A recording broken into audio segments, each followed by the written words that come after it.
जेव्हापासून 2, 3 आणि नंतर 4 सदस्यीय प्रभाग पद्धती पिंपरी चिंचवड महानगरपालिकेत सुरू झाली, तेव्हापासून स्थानिक गाववाल्यांचा वचक असलेल्या निगडी गावठाण परिसराचा जर अपवाद सोडला, तर ओटा स्कीम, यमुनानगरमधनं कायम सर्वसामान्य कार्यकर्तेच नगरसेवक बनत आल्याचा 1986 पासूनचा इतिहास आहे.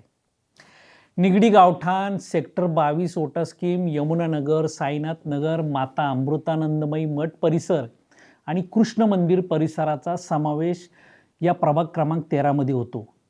2017 मध्ये झालेल्या महापालिका निवडणुकीत अनुसूचित जाती महिला प्रवर्गातून भाजपच्या कमलताई घोलप, ओबीसी प्रवर्गातून भाजपचे उत्तम केंद्रे, सर्वसाधारण महिला गटातून राष्ट्रवादीच्या सुमनताई पवळे आणि सर्वसाधारण जागेतून मनसेचे सचिन चिखले निवडून आले होते.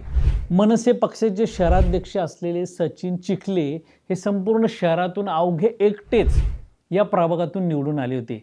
यंदा मात्र आरक्षणात थोडा बदल झाला आहे. अनुसूचित जाती, ओबीसी महिला, सर्वसाधारण महिला आणि सर्वसाधारण अशी आरक्षणात वर्गवारी झाल्याने संगीत खुर्ची या खेळासारखी कुटुंबातील खुर्ची बदलण्याची वेळ या प्रभागात असल्याचं चित्र आहे. गोरगरीब, झोपडपट्टीवासी आणि मध्यमवर्गीय लोकांचा असलेला हा प्रभाग आहे. मागील वेळी निवडून आलेल्या कमलताई घोलप यांच्याऐवजी आता त्यांचे पती अनिल घोलप यंदा रिंगणात आहेत.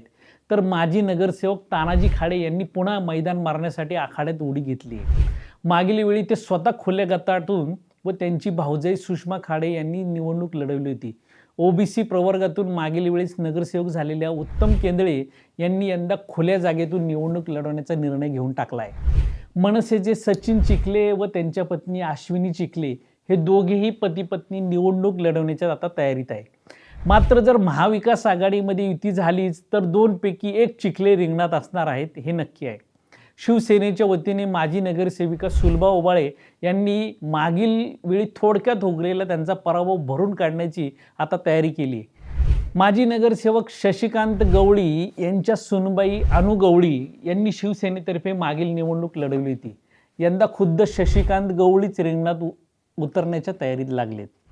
शिवसेनेचे रजनीकांत क्षीरसागर यांनी यंदा वंचितमधून निवडणूक लढवण्याचा मनोदय व्यक्त केलाय. तर शिवसेना उभाटातर्फे सतीश मरळ तयारी करत असल्याची जोरदार चित्र आहे. वंचितचे शहराध्यक्ष नितीन गवळी यांनी आता नुकतंच 12 डिसेंबरला प्रकाश आंबेडकर साहेब यांच्या सभेनंतर वंचितच्या इच्छुकांचे आम्ही अर्ज मागवणार असल्याचं म्हटलंय. काँग्रेस पक्षातर्फे अद्याप इच्छुकच दिसत नसले तरी नंतरच्या काळात ते दिसतील अशी चिन्हे आहेत.